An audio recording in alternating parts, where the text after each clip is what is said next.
Imagine a medieval king eating dinner under lantern and realizing something is wrong before anyone else does. Not a blade, not an army, just a slow, invisible attack in his wine, his soup, or even his medicine.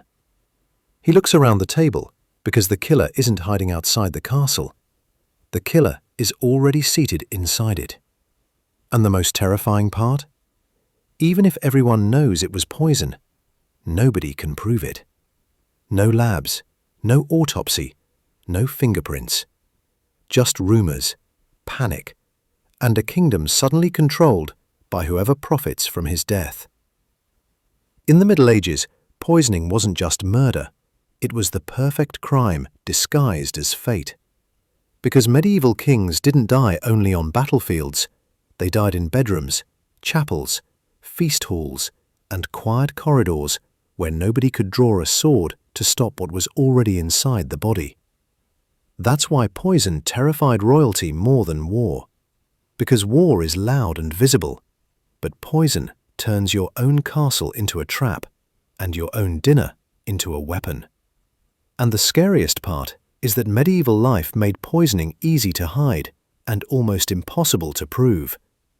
People regularly died from normal things like fevers, infected wounds, bad water, spoiled food, stomach illnesses, and sudden weakness. So a clever poisoner didn't need to create a dramatic death. He only needed to nudge a king's body in the wrong direction and let nature do the rest. Imagine the scene. Your king is fine at sunrise, attending court by noon, and by night his throat is burning, his stomach twisting, his skin clammy, his thoughts slow, and everyone is whispering the same question without daring to say it out loud. Did someone do this on purpose? Now here's the brutal medieval truth. Courts were filled with opportunities because kings were surrounded by hands. Cupbearers pouring wine, servants carrying trays, cooks stirring stews, physicians mixing cures, priests offering blessed drinks, advisors gifting sweets, diplomats bringing exotic treats. And every one of those hands could be loyal or rented. The classic royal fear wasn't a dramatic poison ring like in fantasy. It was something smaller, quieter, and far more realistic. A fine white powder that dissolves smoothly, a bitter herb hidden under spices, a healing tonic that's just a little too strong. Because medieval poison didn't always kill instantly, it worked like a curse that pretended to be sickness. Arsenic became infamous for this exact reason. Pale, subtle, and able to mimic natural disease so well that people could watch a man die and still argue whether it was murder or God. And that confusion was the shield that protected killers for centuries. Because long before modern forensics, there was no reliable way to prove poison at all, meaning accusations became weapons too. If your enemy's king collapses, you don't need evidence. You only need a believable rumor and the right crowd willing to repeat it. That's how poisoning became political warfare. Because the moment a king looks weak, the entire realm begins calculating. Heirs, regents, factions, marriages, church influence, rebellions, and the quiet wolves waiting behind smiles. And that's why poisoning was so devastating. It didn't just remove a ruler, it infected trust itself, turning every friendship into suspicion and every meal into paranoia. And history is full of moments where the shadow of poison clung to the throne because the death was sudden, convenient, and impossible to explain cleanly. Take King Louis X of France, who died abruptly in 1316 after a short reign, and rumours swirled because the timing was too perfect for those who benefited. And the story that followed wasn't just, he died. It was that people searched for meaning in the collapse, because medieval politics demanded a cause, and poison was the most terrifying cause of all, an enemy you cannot see. Or look at King John of England. Officially, he died during a brutal campaign, likely from illness, exhaustion, and dysentery. Yet the legend of poisoning still followed his death anyway. Because when a king dies at the wrong moment, history doesn't accept bad luck. It demands a villain, and poison provides one without needing proof. And here's what makes this topic darker. The medieval court didn't even need a confirmed poisoning to become deadly, because once the fear exists, it changes behavior.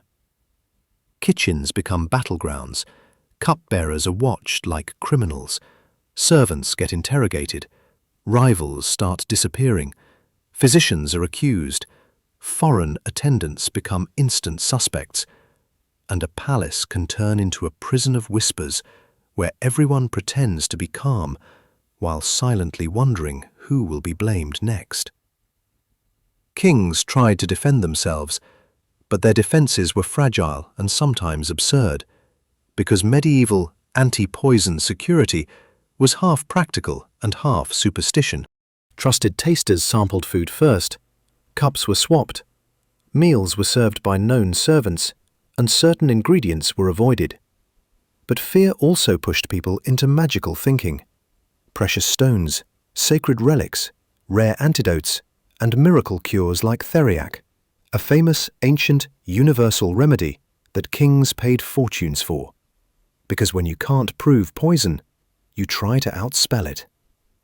And still the danger remained, because the real strike point wasn't always the feast hall.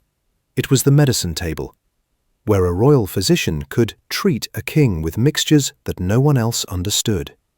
And even an honest doctor could accidentally poison through wrong doses, bad ingredients, or contaminated preparations, which created the perfect cover for murder. If the king dies, it's the illness. If someone suspects poison, it's the medicine. And if someone suspects the doctor can claim he tried his best. And in a world without lab tests, truth becomes whatever the strongest faction decides it is. And that's why poisoning is such an elite weapon. It thrives in systems where power controls the story. Because medieval justice required witnesses and confessions, not chemistry. And a clever poisoner rarely left witnesses alive, while a clever court could bury suspicion under ceremonies, prayers, and a fast coronation. Now imagine the most frightening scenario of all. A king doesn't even die quickly.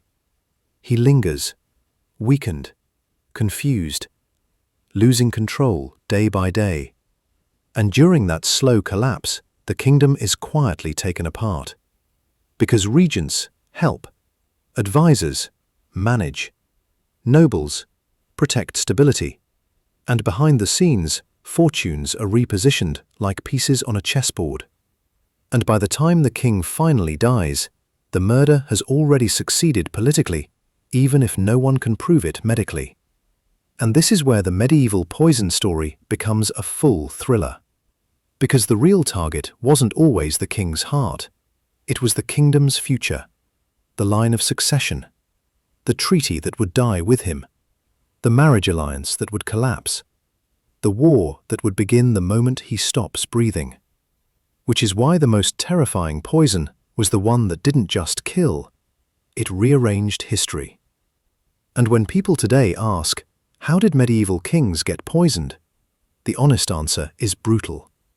Sometimes through food, sometimes through wine, sometimes through medicine, sometimes through long-term weakening, and sometimes through nothing at all.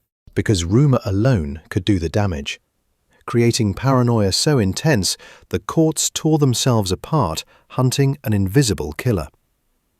And that's why nobody could prove it.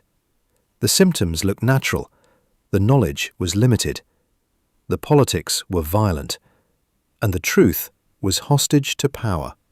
So, in medieval Europe, a king could die surrounded by candles, prayers, and loyal faces, while the real killer walked free, protected by the oldest shield in history. Plausible deniability wrapped in darkness.